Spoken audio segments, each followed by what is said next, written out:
Have you guys ever walked onto a film set and felt like you just stepped into a different planet? Like people shouting things like striking, flying in, or back to one, and you're just standing there holding a walkie wondering if striking actually means someone's about to get laid out or punched. I think we've all been there at least once in our careers. Here is the truth. Film sets aren't chaotic, they're precise. And once you understand the rhythm, the etiquette, and the language, you stop feeling like this outsider. And today, I'm giving you the unspoken rules of film set etiquette. Let's dive in.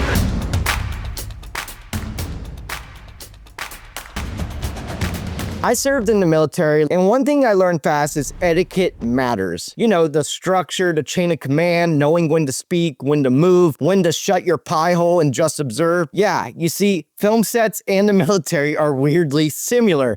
And the only difference is one is wearing a uniform and the other is wearing black t-shirts and a utility belt. But they both do have their own lingo, right? They both expect precision, and they both can eat you alive if you don't pay attention.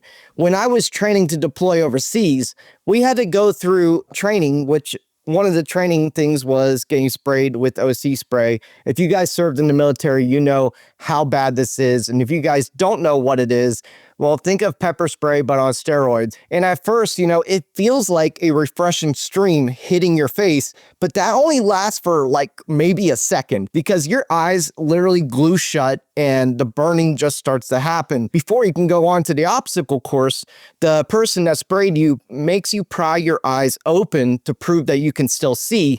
And then they immediately throw you into the combat obstacle course. The first challenge is detaining a hostile, and that's when that refreshing stream really turned into a, brutal hell, like full hell on earth. It is the worst thing ever. Like you start making up cuss words because the pain is so bad. And the only relief I actually got was a fan blowing straight into my face and milk. Milk actually really helped. But why am I telling you this? It's simply because film sets can feel the same way. At first, it seems like you're doing fine, right? Then the first real challenge hits and suddenly everything starts to burn. Everyone's moving fast, you can't see what's going on, you're trying to help, but you don't know the rules yet. Just like that obstacle course, you've got to push through. You got to learn the structure. You got to respect the process, and you got to keep your head in the game. Rule number one is read the room. This is one that I struggled with when I was first starting out. Reading a room is literally just don't walk onto a set like you own the place, and don't disappear into a corner either. You got to come in quiet, observant, present, and don't sit unless you're told to. Don't scroll your phone during setups. Be close enough to help without being in the way. Rule number two is know the chain of command. And here's a short version. The director, he or she has the vision, right? Then we got the first AD who runs the set, the producer who keeps basically the wheels turning, the DP who is also called the cinematographer who crafts the visual language. Then we got the gaffer who makes that vision happen through lighting. And then we got the key grip who shapes and controls that light and keeps things rigged and safe. And then we got the PAs, and I don't forget about the PAs. Why? Because they are literally the glue of the production. They are the glue that holds that whole machine together. And I don't say that lightly because I was a PA once. But regardless, whatever role that you're in, never skip the chain. If the DP asks you to move a light and you're just a PA, don't touch it. Just don't. Tell the gaffer. Crossing department lines, even with good intentions, will break trust. And on set, trust is everything. Rule number three is listen more than you talk. This is your superpower because film sets, they speak a different language, and the fastest way to learn it is to listen. You'll pick up terms, and the first one is striking, which is simple. It's someone turning on a light. So don't look directly into the light, look away. And then we got back to one, which means everyone's resetting to the beginning of that scene or that take. And then we got hot set, and that means whatever you do, don't touch anything like the markers, the props, the set dressing, leave it all alone. And then we got kill it, which doesn't mean that you're gonna kill someone on set. That just simply means to turn something off. My favorite one, and I think everyone can vouch who's in the film set industry, is martini shot. And martini shot is the last shot of the day, and it just makes you feel so good that you got through everything that day, right? And you hear that martini shot and you're like, woo! Then some walkie-talkie terms that you'll hear is 10-1 or 10-2, which is bathroom break.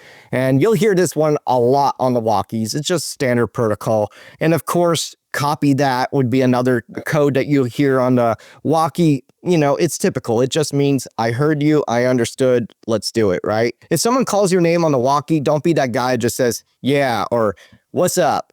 No, be that professional. Stay professional. Say your name. Say go for Luke or go for whoever your name is. Keep it simple, professional, and clear. And rule number 4 is don't block the monitor.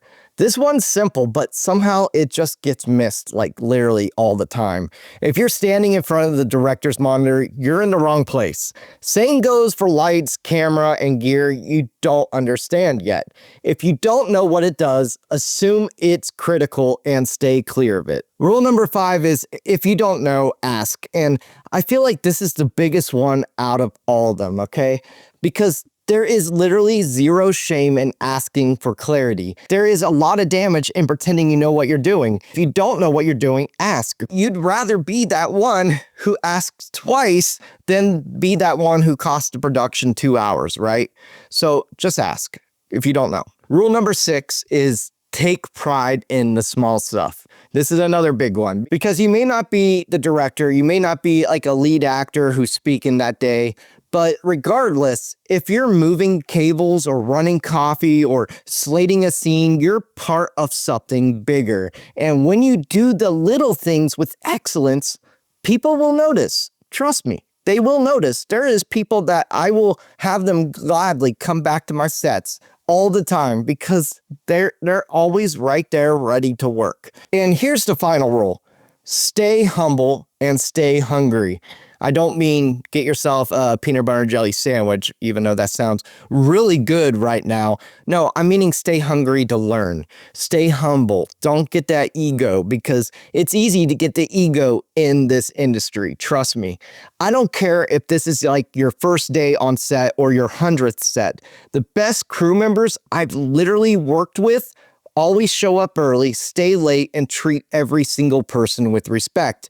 And you do that, and I promise your reputation will go further than your resume ever could. Now, if you guys like this kind of content, behind the scenes breakdowns, real talk about the industry, and tools to grow as a filmmaker, please consider subscribing to our channel if you guys haven't done so already. It just helps the channel, it helps our mission, and it helps us keep putting this out for you guys. And as always, practice and create.